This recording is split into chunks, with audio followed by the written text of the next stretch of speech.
mayor is currently traveling on official city business. I call to order this joint regular meeting of the mayor and city council, and the mayor and the city council acting as a successor agency to the redevelopment agency of the city of San Bernardino.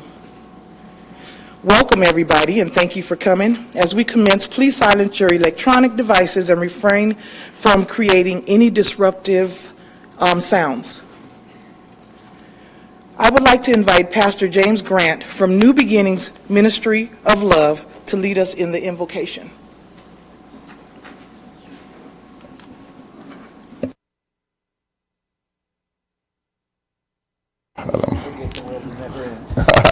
Praise God. It's good to be here this evening. Let's pray. Lord, in the name of Jesus, we are gathered here to make decisions for our community tonight. May we use only our best skills and judgment, keeping ourselves impartial and neutral as we consider the merits and pitfalls of each matter that is placed before us, and always act in accordance with what is best for our community and our fellow citizens. In Jesus' name we pray. Amen. Praise God. Praise God. And if everybody would continue to stand, Councilmember Sanchez wants to introduce his guest. So we're going to have Joshua from Ladle Creek Elementary lead us in the Pledge of Allegiance. And I also wanted to mention that he has received awards by the school district for his achievements in math and reading. So he's a bright young kid here from San Bernardino, and he's ready to lead us in the Pledge of Allegiance.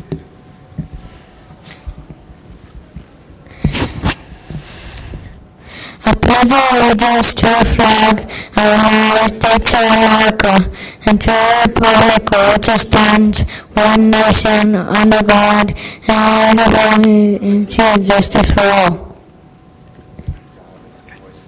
You may be seated. Joshua is also a student at Ladle Creek Elementary School here in San Bernardino. City Attorney, is there anything to report for closed session? We do not have any reportable action this evening. Thank you. At this time, we move into our presentations.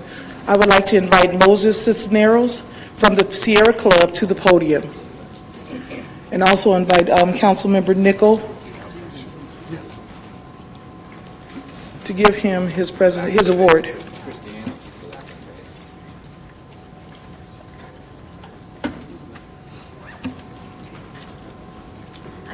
So Moses couldn't be here tonight. I work for the Sierra Club. Is Moses here? Okay. Well, ladies and gentlemen, today we have representatives from the Sierra Club here to accept this proclamation of the Mayor and City Council marking the 25th anniversary of the Desert Protection Act.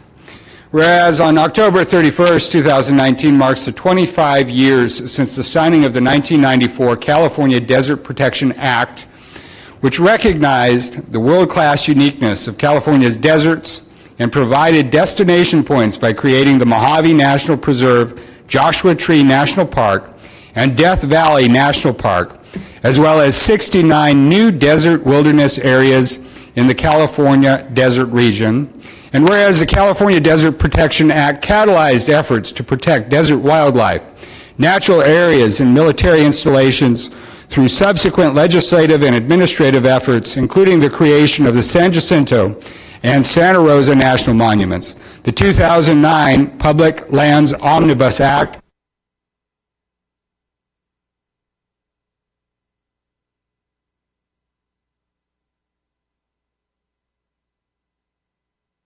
Desert Renewable Energy Conservation Plan, a 2016 amendment to the 1980 California Desert Conservation Area Plan that designated 4.2 million acres of the desert's most sensitive natural and cultural landscapes for conservation, included conservation management actions to protect desert resources and streamlined renewable energy development in targeted areas, and the John D. Dingell Jr. Conservation Management Recreation Act of 2019, 25 years of desert protection.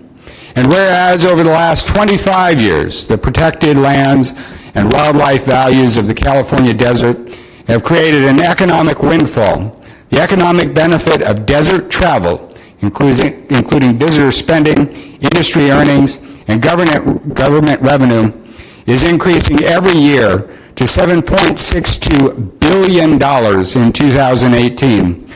Travel industry generated employment in the California desert region has increased by more than 35% since 2010 alone, with more than 73,000 employees in 2018. Indeed, a 2017 National Park Service report shows that over 2.5 million visitors to Joshua Tree National Park alone in 2016 spent close to $125 million in communities near the park.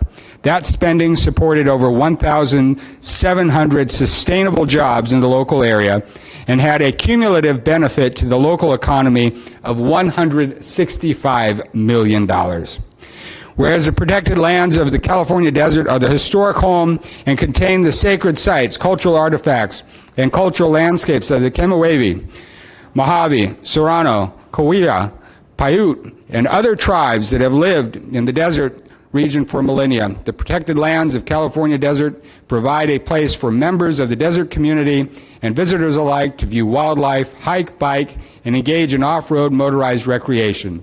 The protected lands of the California desert provides a place for residents who enjoy the rural character of our deserts, mountains, and wildlands to experience the solitude, undisturbed vistas, and glorious sunsets, and to gaze into the night sky without light or noise pollution.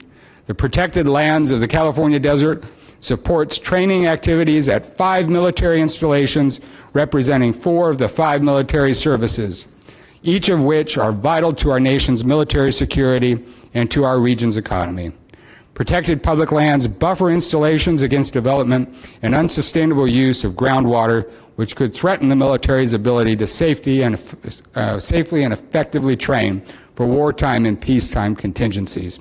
Now, therefore, the Mayor and City Council of the City of San Bernardino honors and recommits itself to the safeguards within the past 25 years of the desert protection and scenic vistas, cultural landscapes, wildlife habitat, dark night skies, water resources, military security, and economic benefits provided by the protection of lands in the California desert, such as Joshua Tree, Death Valley National Parks, California Desert National Conservation lands like Rainbow Basin, Juniper Flats, and Amargosa Basin, and planning frameworks like the 2016 Renewable Energy Conservation Plan that balance conservation, recreation, and development, presented on this 16th day of October 2019. Thank you. Thank you for the work you do. Thank you for the great lands that we have here in California, for all of us that contribute to sustaining them, enjoy them.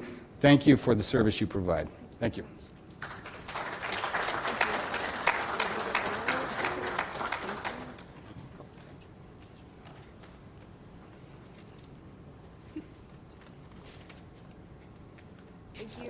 Thank you. Thank you so much. I'm an employee with Sierra Club National. I'm here accepting this award on behalf of Moesis, and I'd like to introduce Nancy Martinez, a resident of San Bernardino, for a couple of remarks.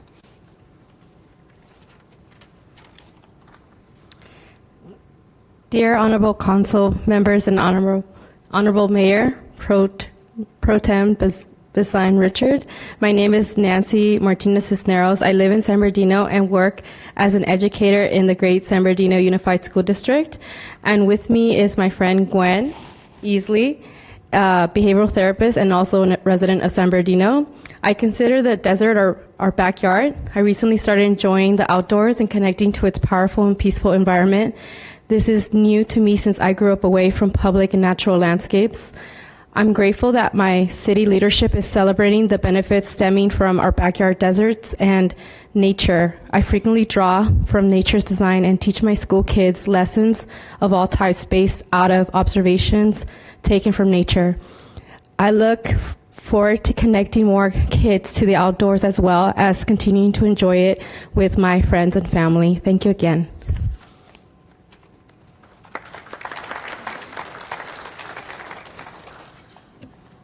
Thank you. Moving right along, is there any representative from the chamber for chamber announcements? None here. Is there any representative from any of our local elected official offices? Okay. So now we're going to move into our public comment section.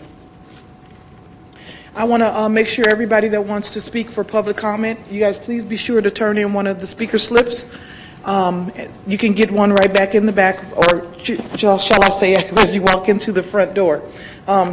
So our first public speaker will be Lynn Ware, then Jason, and then Luis Ojeda.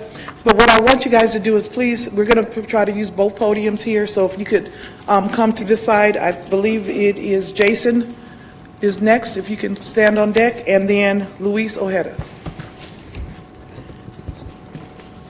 Ms. Ware, welcome. Thank you again.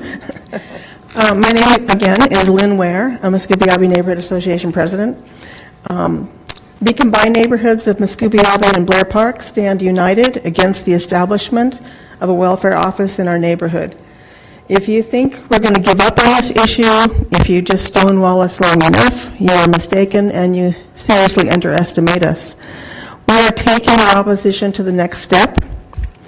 For the benefit of those in the audience here and watching from home, as I had mentioned earlier, I'll repeat, we have called for a protest and press conference to be held tomorrow, October 17th, 4 p.m., located at the corner of 27th and Little Mountain, adjacent to the welfare office build, to announce our intent to file complaints with both the county DA and the grand jury. While those of you on the dais tonight and in our current city administration may not have been directly or indirectly involved in this issue in 2018, if you do not act or follow up to require a CUP and you continue to shut us out, you are all guilty of failure to protect the interests of the public, specifically the residents within the Muscogee and Blair Park neighborhoods. Thank you. Thank you, Ms. Ware. Jason Lola?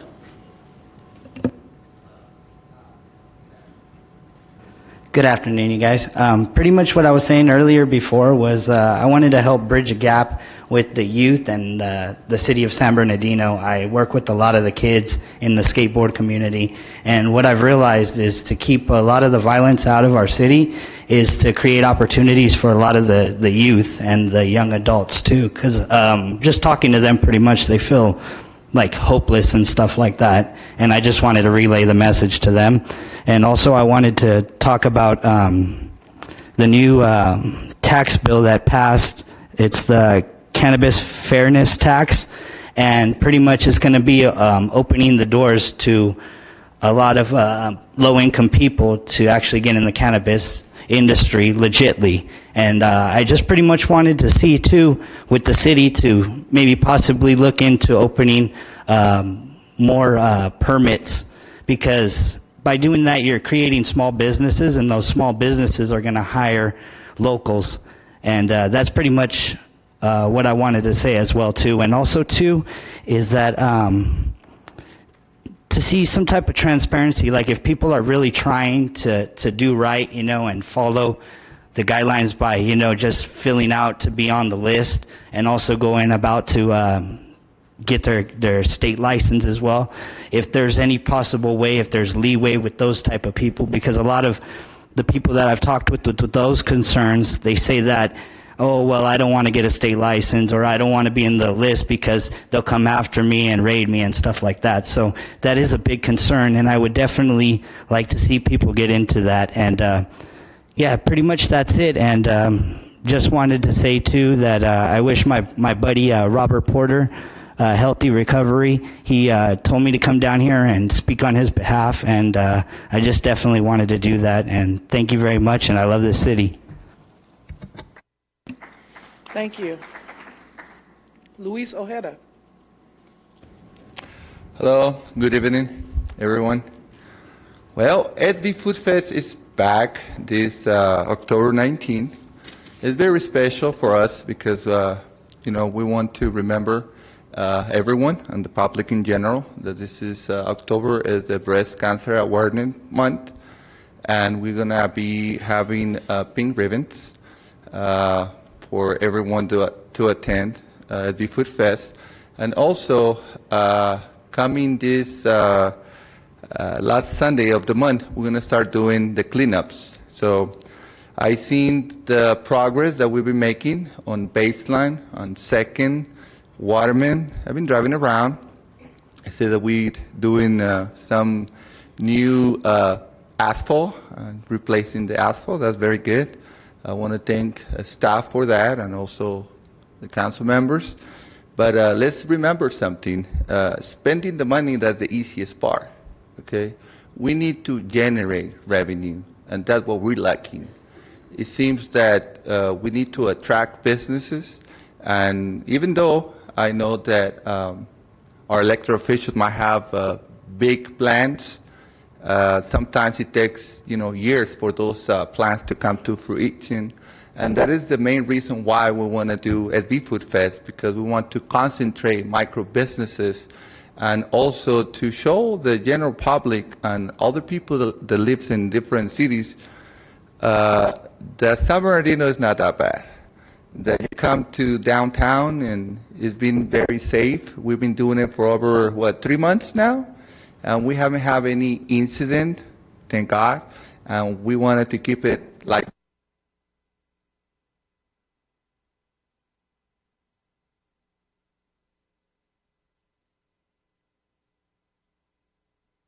you need to stop the clock. No, what I'm saying is that it's very safe, it's very nice. We have a very nice venue, so I want to invite everyone to give us a chance. I mean, we're coming back strong, and it's all about taking action.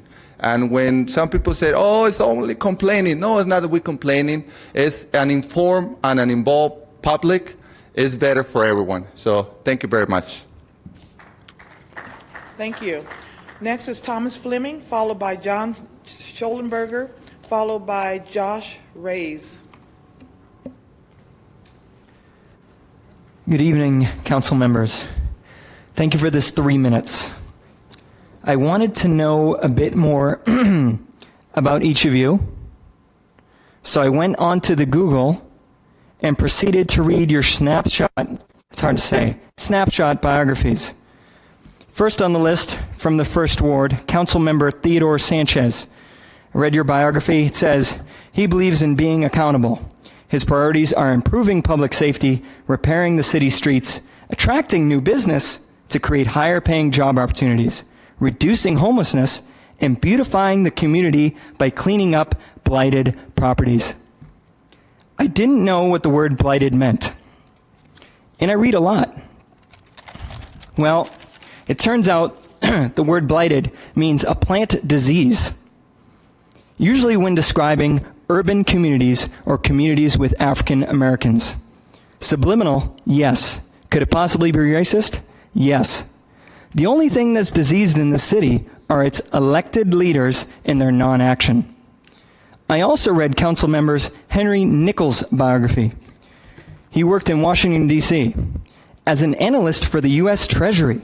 Yes, he worked under the most corrupt presidents, President Bush in Washington, D.C. And people wonder why the city's in shambles. One of Mr. Nichols' hobbies is military history. I ponder if he knows about the hundreds of tons of trash the Navy dumps into the ocean every day. Looking at the streets and the riverbeds of San Bernardino, I would guess he's an expert in the area. Now on to the mayor's favorite stuff. He's not here, it's too bad. The positives. San Bernardino could be a premier destination for millions. We could make beautiful trails on the riverbed install public restrooms and water fountains around the city. We could install trash cans that would alleviate every one of the sights and the stenches we all witness daily. We could build a homeless shelter for the many homeless in one of the many vacant plots around the city. Let's get going. Let's make San Bernardino a great city.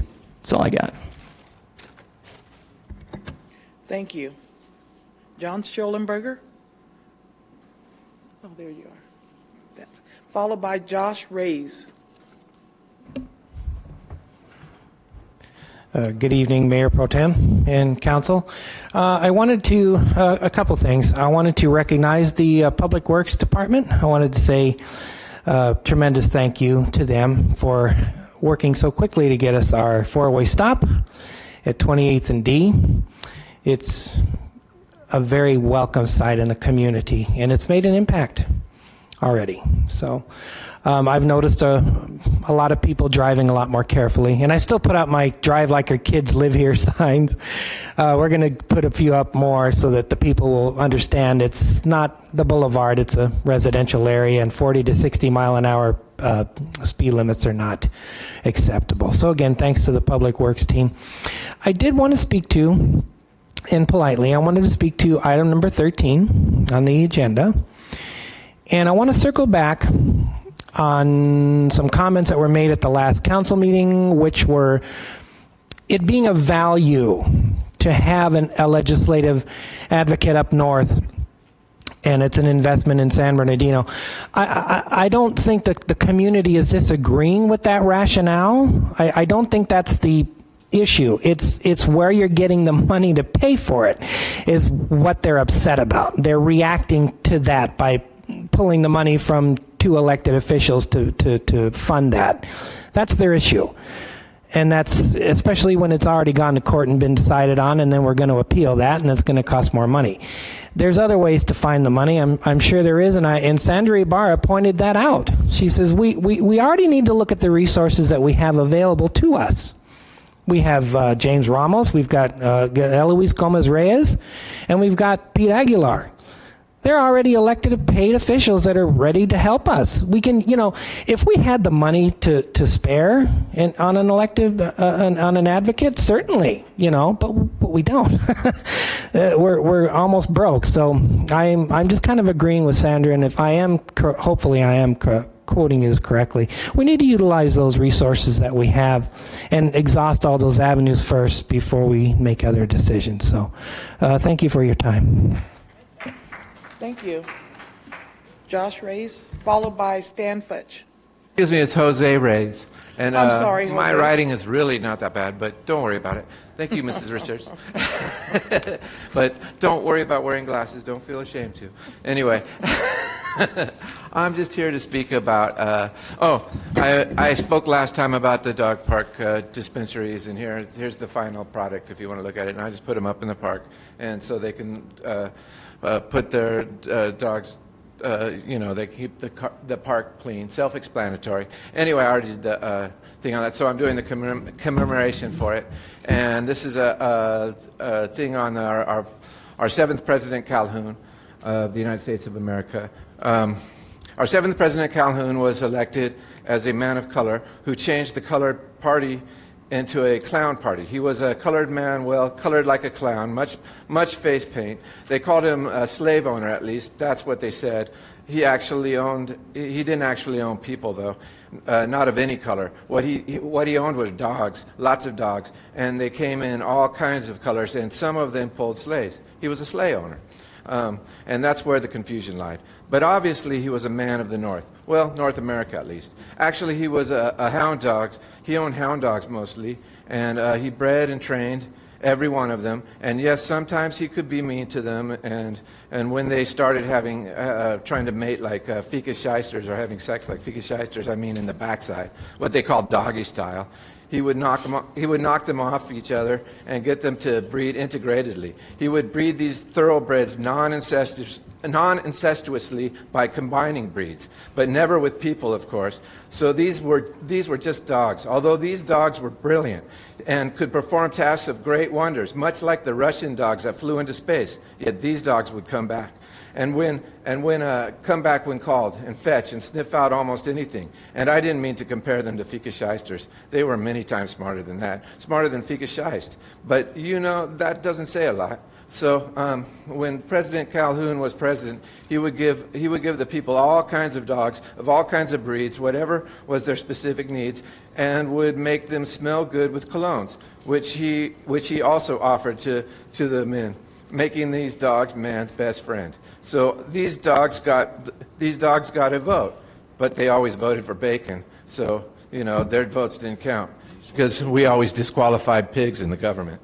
And anyway, although President Calhoun created lots of dog parks, he trained the American Pit to act like a rodeo clown, barkers they were called, and they loved to be colored with much like with clown paint. But actually, the breeds were more female-dominated than others, like hyenas, so bitches. And he also trained large packs of hound dogs to hunt all things, even people. Thank you, Jose. Your time is up. Non-incestuously. Okay. Thank well, you. I had 6 seconds. No? Oh, I'm over there. Okay, to finish it up, thank you so much. And they were super geniusly. Thank you. Your time is super expired. Geniusly done. I know it's expired. So just remember these things. And remember when we're talking, we don't need Fika Shyst in here because Fika Shyst is a rattan from the other side of the Thank planet. you. We need American from the Yes. American pantheon. Okay, Religions, real religions. Thank you, not sir. not ones of lack of faith, because the world will never end. Thank you. Stan Funch, Mayor Pro followed by Tem, Treasurer City, Ortiz. Mayor Pro Tem, City Council, City Manager, and City Clerk. My name is Stan Fletch. I'm the president of Westside Action Group. And on May 15th, I came and addressed the council about disparity in the ranks of the police department, also the fire department, and we could go on and on and on. The police department this last month lost their highest ranking African American employee, so now there's a bigger disparity. I'm going to make this simple. I'm going to invite each and every one of you to come to the Westside Action Group. We meet every Monday at the Old Boys and Girls Club, the Community Center. Please come and address this subject matter. It needs to be addressed. One of the things I'm hearing tonight from most of the talkers is inaction. I've invited all of you to come and visit Westside Action Group. Please come. Let's talk about this. And I miss the chief. He used to come to our meetings, but when I addressed the council, he stopped coming. I don't know why, but I wish he would return and come and visit us. The bottom line is this needs to be addressed. It needs to not be ignored. Please come and visit Westside Action Group every Monday at noon at the Boys and Girls Club. Thank you. Thank you. Treasurer Ortiz, followed by Cheryl and Hardy Brown.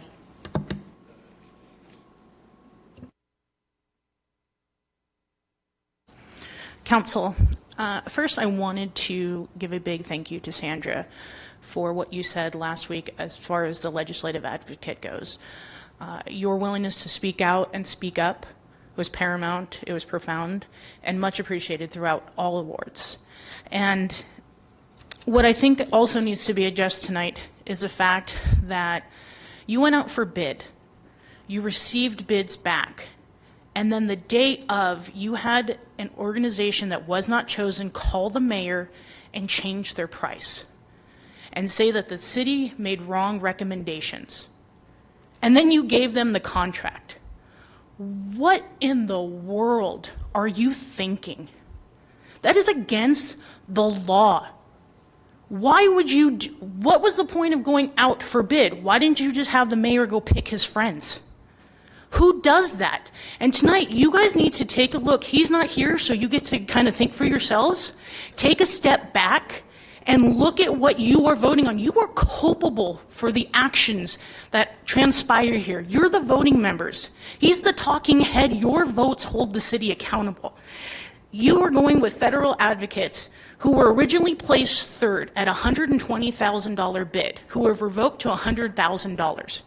Townsend, who was originally picked, was $60,000. In this new backup material, you're saying there's no financial impact to the city whatsoever. Well, first of all, you don't have the money to begin with to even hire an advocate. The money that you are once again trying to finagle is coming from the reductions of salary from the city attorney and the city clerk, which you already know is super clear, is nothing more than a retaliatory measure of which you've lost in court.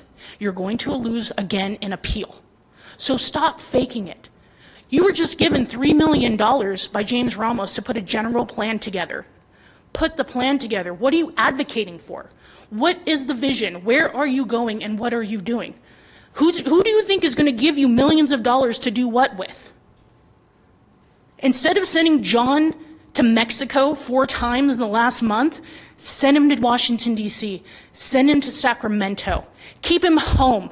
You need to start fixing the problems in San Bernardino and stop trying to deflect and wait till next year, wait till next election. We are running out of time because we don't have any money. We are broke. Our revenues are expended. So please, be like Sandra. Stand up this time around and do something right.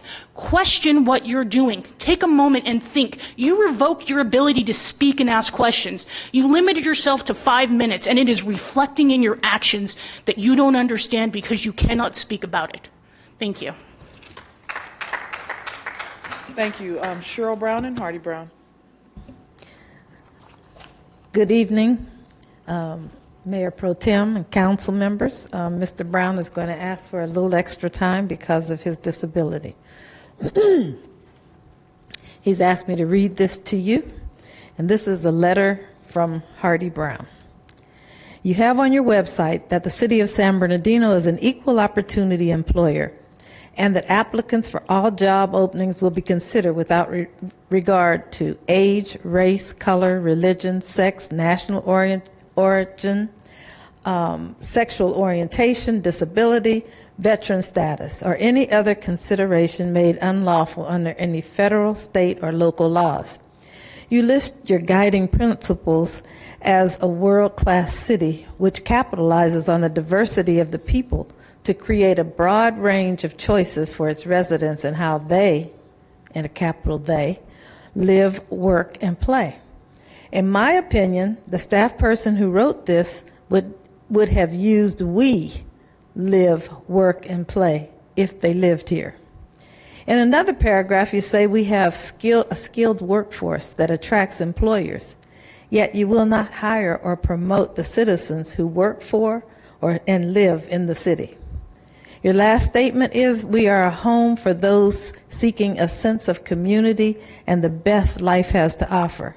All of those nice statements are false coming from the staff because, in my opinion, people can see right through them because they're not living what they say. For your classified employee positions, it says in Rule 301, no job examination shall be closed to any applicant or employee. Yet when it comes to police management, you deny any outside person from applying. You allow staff to appoint, and then you as a council ratify. I know that the city manager has the authority to hire and supervise all staff, and I have no problem with that. But you, as elected representatives of the taxpayers, have the responsibility to approve or disapprove the unjust hires. You, as policymakers, must make policies that ensure every citizen has an equal opportunity for employment and doing business with the city according to federal and state laws. I know the city received money from federal and state government. Otherwise, you would remove the statement that this city is an equal opportunity employer from your website. I have 3 pictures for you to review and study while you think over what to do with the open police management positions. One is a historical black and white picture of the police department in 1909. The other is a second one in living color of a current management team of the police department. And the third is in living color. It's the front page of the Black Voice News when 750 of San Bernardino's citizens, led by the clergy, protested outside of Sheriff Gary Penrod's office and the County Board of Supervisors' office after he hired a policeman, Paul Bugar. Paul was one of the 4 white police officers that shot and killed a teenage girl named Taisha Miller. When the black community heard about the sheriff's decision, they launched a protest. I've heard that one of the people you want to promote has cost the city millions in lawsuits from police abuse and shootings. I don't know if it's true or not at this time, but we know that the acting chief turned down the chief's position in El Monte due to community protest. I say to you, do your job, properly vet and act responsibly before you rubber stamp a personnel recommendation. Open police management positions to the public. Hardy Brown. Thank you. Ms. Jacinto, followed by Levi Dethridge, followed by Ivan Garcia.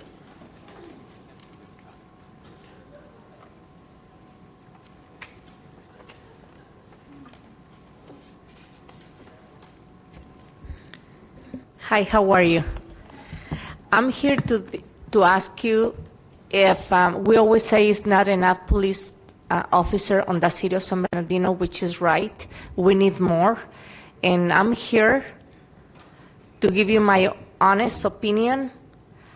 Every time when we pay our taxes, property taxes is a tax, it's a little bit money go to the fire department, which I love it. And we need to do that, but at the same time, we need to have something for the police officer. We always make complaint, no police, of course, because it's no money for this important department in the city. So I'm willing to pay extra on my taxes, property taxes, so we can have more police officers. I'm sorry? Do you know how many we have? Very minimal. Please continue to that's speak. why we need to pay. So please that's why we continue need to speak pay more. The dais, please. That's what Thank I'm you. willing to. If each of people we pay taxes on the city, we willing. My Hispanic community, my friends, everybody, we willing to pay more for this department. Thank you. Thank you. Levi Dethridge. Thank you very much, Ms. Richard. Thank you, Council, for your time. I just want to speak to the, as a young man in this neighborhood, I want to thank you for what it is you promised to do, but I want to relay a sentiment from what I hear as a man who has a very small but effective group of young voters who answer to me as my Youth Advisory Board Chair. When we on the streets hear you guys give these speeches and hear you guys go to these events, and this isn't directed at all of you obviously, but in general, we're not excited, we're not moved nor motivated. I feel that oftentimes youth are plagued with an apathy, and oftentimes we are stigmatized because of that apathy, but I often wonder how much of that is to be placed upon the people who are meant to motivate and inspire us, which would be you. As a young man of color, and I look at people of color on the board, I always wonder, what is it you hope your legacy to be? Because as I do a lot of public speaking, my director always tells me, think about what you want people to take away from what you say when you're done. And I ask you guys, if you ever ask yourselves that about your stay on the council, is that something that you even consider, or have you at this point become so numb and so used to being chastised that at this point it carries no weight anymore? And I don't mean this directed as any kind of slight, nor do I mean this to offend, but I do notice that oftentimes, in order to get all of you to look up from your phones, tablets, or laptops, I understand you're all working professionals and this is not a paid position, but it does leave us a little bit wondering what it is we voted you in for. And I know most people come to you with problems, and most people come with complaints.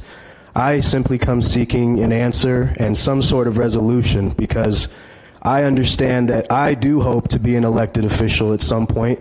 That is my plan, and I know I'm going to achieve it. But what I wonder is, who of you is supposed to be my motivation to do that? Because I look at a man like James Ramos or Assemblymember Gomez Reyes, both people I admire and respect highly. Those are people who I see as having real, tangible impact and being real champions of people in the streets. I don't necessarily see that same reflection amongst you. And I come seeking only to remind you, or maybe motivate you, to ask yourselves what people will take away from your time on the council, because there have been many before you, and I can honestly say most people in this room have no idea who they are, and if things continue as they have been, I fear that things may continue upon that path in the future. So I hope that you heed my words to some degree, and I hope that you find a resignation within yourselves to truly be the person who motivates our young people to want to be like you in the future. Thank you for your time. Thank you. Ivan Garcia.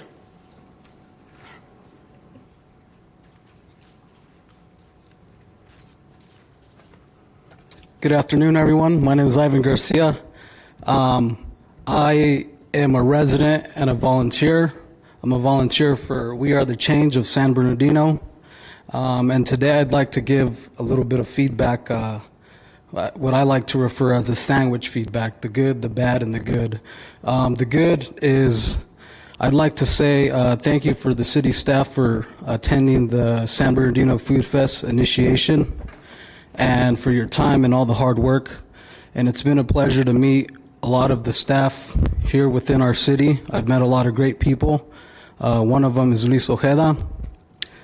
And the bad today is my city alley flooding that I've been and following up with different city members, and no action has been taken. I even went as far as reaching out to the Congressman Pete Aguilar, District 31. It sounded like my email through his website went through to him, and he made a call to the city staff.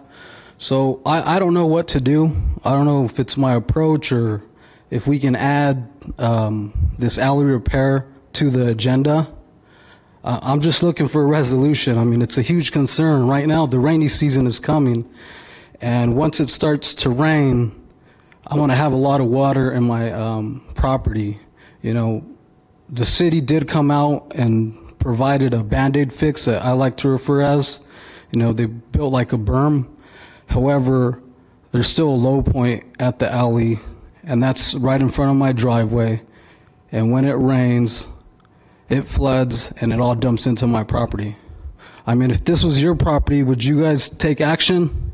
If you had a flooding in an alley next to your property, would you do something about it? I'm sure you guys probably would. The good for the staff, again, is for Chief McBride, the Go Request app. I appreciate your guys' your team, the officers, sergeants. I've made numerous requests. I have about maybe 30, and they've responded in a timely manner. One of another issues that I've been having is illegal dumping and then squatters within the alley. And I'd just like to say thank you for your time, but I'd like to challenge you guys to take another step forward, to give 200% instead of 100. And I think for me, the next step is I want to volunteer with city engineering, with Alex Kishta, see how I can help. I guess I'm going to have to just get home from work out at 3:30. I get home at 3:34 or 4 p.m., head over to the city engineering and volunteer, give my time. I want to show commitment, and I'm trying to make a change. Thank you. Thank you, Ivan. That concludes our public speaking. Is there anybody else that wishes to turn in a slip? Okay, yeah, I don't have it. I don't have it, but come on up, Joyce, and please speak.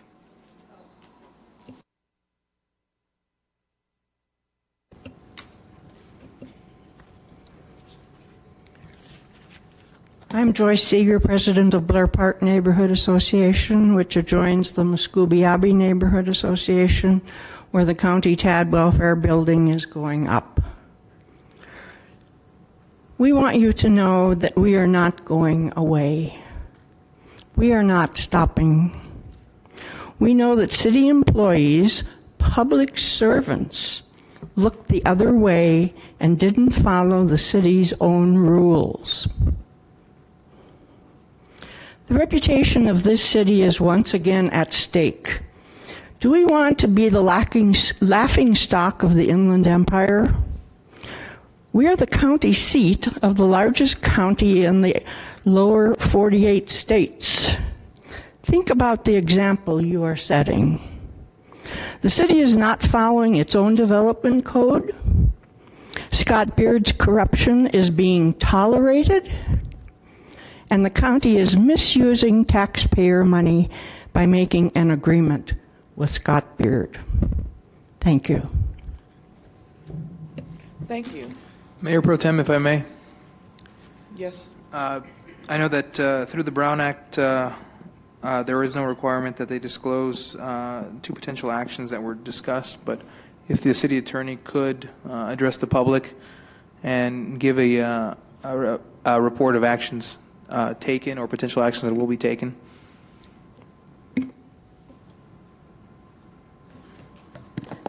Sorry.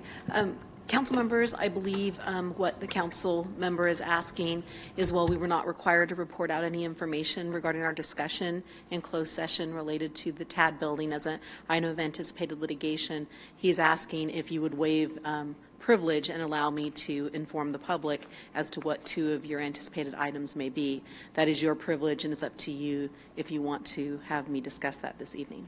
I'd like to make a motion that we have the city attorney report on the actions. Okay, hold on just a minute. Councilmember Nickel, you wanted to say something?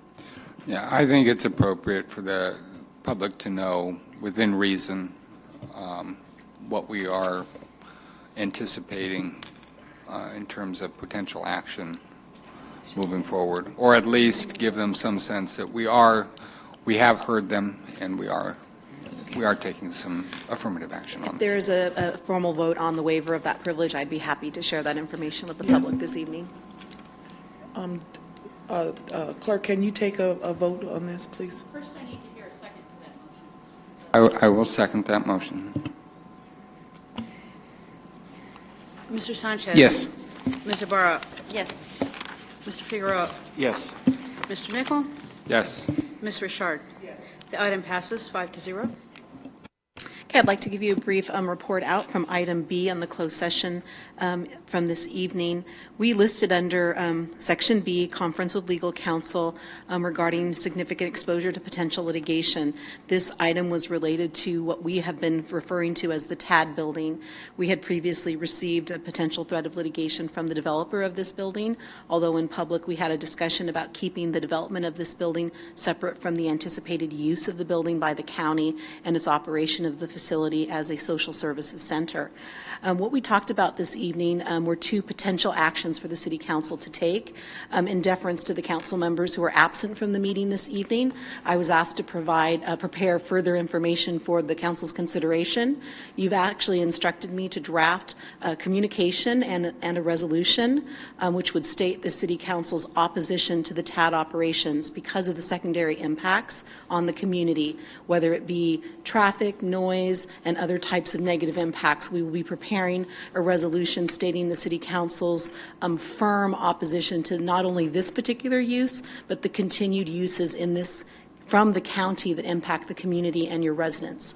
As a secondary action, we have been directed to look into whether we can amend the city's code such that it is absolutely clear that this use would require a conditional use permit.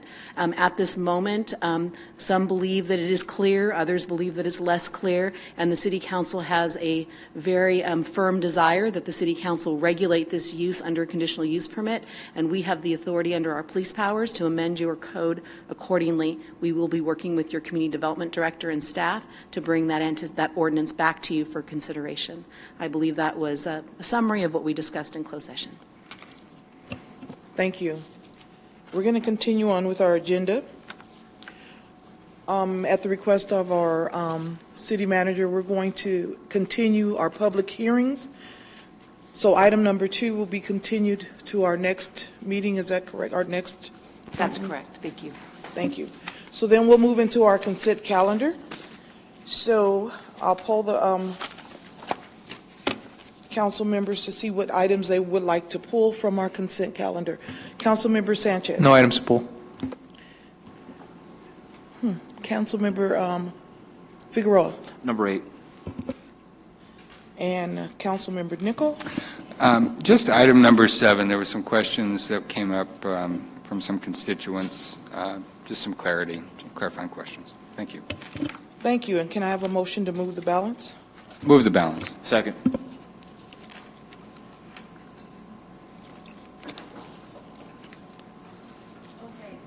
Mr. Sanchez? Yes. Mr. Figueroa? Yes. Mr. Nickel? Yes. Ms. Richard? Yes. The item passes 4-0. 4-0.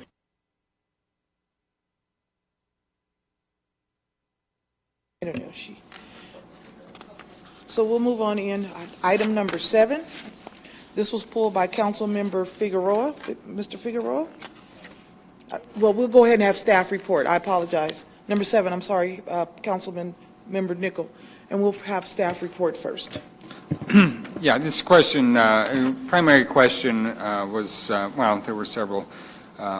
First of all, it looks like we're contracting out for professional services related to the security of our civic center area, mall, so forth.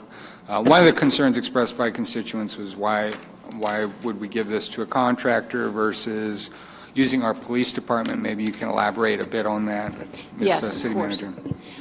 During our budget deliberations last year, we cut the Platinum security contract by about $600,000. We had security roving our parks and all of our city facilities in the downtown. We cut the contract from $800,000 down to $150,000, and then we also gave the library $90,000 out of the Cultural Development Fund, if you recall. We noticed we cut the $150,000 covered evenings only, and they were securing our city facilities, going around the mall from 10 at night until 6 in the morning. But we all started noticing activity in our downtown and in the parking structure that was very concerning to employees. So we decided that we needed activity during the day, we needed security guards. So we took money out of our professional and contractual to do that. It's about an additional $80,000 to have 12 hours worth of coverage Monday through Friday from 7 a.m. to 7 p.m. That's 12 hours per day. If I may interrupt real quick, I'm sorry. Sure. You said number 7, right? Because I'm showing number 7 as the mobile vehicle barriers. I'm sorry, I think there was a mix-up. Revised agenda. In the revised agenda, I apologize. Revised. Okay, well, we can answer both questions then. Okay, so we'll take care of both of them at the There you same go. time. But one of the things that I want to recommend, and I'm sorry, one of the things that, there's several tenants in that building, and if we could look into the tenants helping to pay for some of these costs for the security, because they're also being affected by it. And so if we could look into that and maybe work on some kind of contract with those tenants in the building. Absolutely. I just want to be clear that these security guards are circling our city-owned properties, but it is helping the other tenants in our building as well. But I can absolutely do that. Mayor Pro Tem. Yes, hold on just a second, Sandra. Councilmember Figueroa, is there anything you wanted to add to this? No. So we'll call for the vote. I'll go ahead and move this item. Second. Mayor Pro Tem.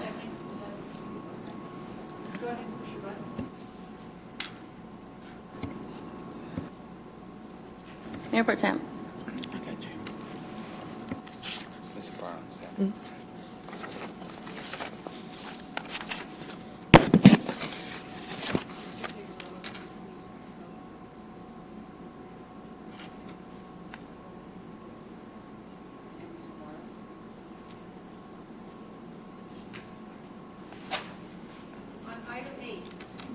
The purchase order for Platinum Security, the motion to approve was made by Mr. Nickel, the second by Mr. Sanchez, and The item passes 3-2. Okay. No, I'm sorry. What? That was item number 7 for Platinum Security. Yes. Okay, so in the absence of Councilmember Ibarra, you wanted to pull something from the consent calendar? Correct. If I may, I wanted to pull item 13 from the consent calendar. Item 13, is that the legislative advocate? Item number 13. Yes. In the revised agenda, that's correct. It's item number 13. Yes. And in the revised agenda, the other one was item number 8. You were correct.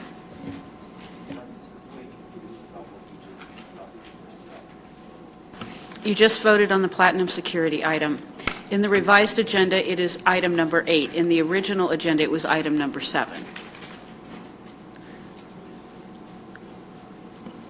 And so what we did is we voted on number 8. Number 8 for Platinum Security. And the result was 3-2 with council members Ibarra and Figueroa voting no. Okay. So now, City Manager, if you'd like, item number 13. Councilmember Ibarra had a question on the amendment to Sure, the I'd like legislative. to have Eric come to the podium. Mr. Federal Advocate. Eric.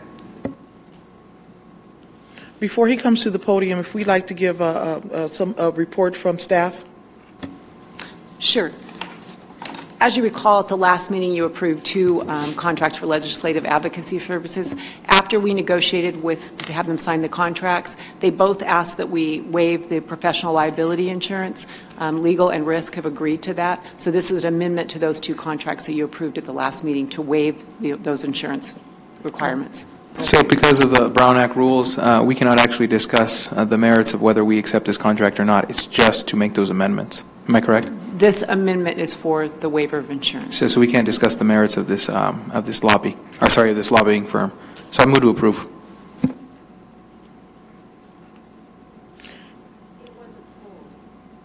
Yeah, yes, we pulled it after we allowed Sandra to, Councilmember Ibarra, to pull after, because she was in her absence. She had an emergency, so she wouldn't, so we allowed it. We'll put the amendments to the contract. And I second it. Mr. Sanchez? Yes. Ms. Ibarra? No. Mr. Figueroa? Yes.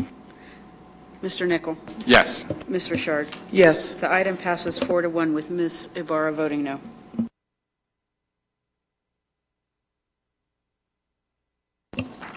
Well, it is 8 o'clock, and I believe that we are at the end of, almost to the end of our meeting. I want to know, is there anything to be referred to committees? Councilmember Sanchez. No, I don't have anything, Paul. Any items to no, I don't. Councilmember Ibarra. None at this time. Councilmember Figueroa. None at this time. And I have none. So I say that this meeting is adjourned.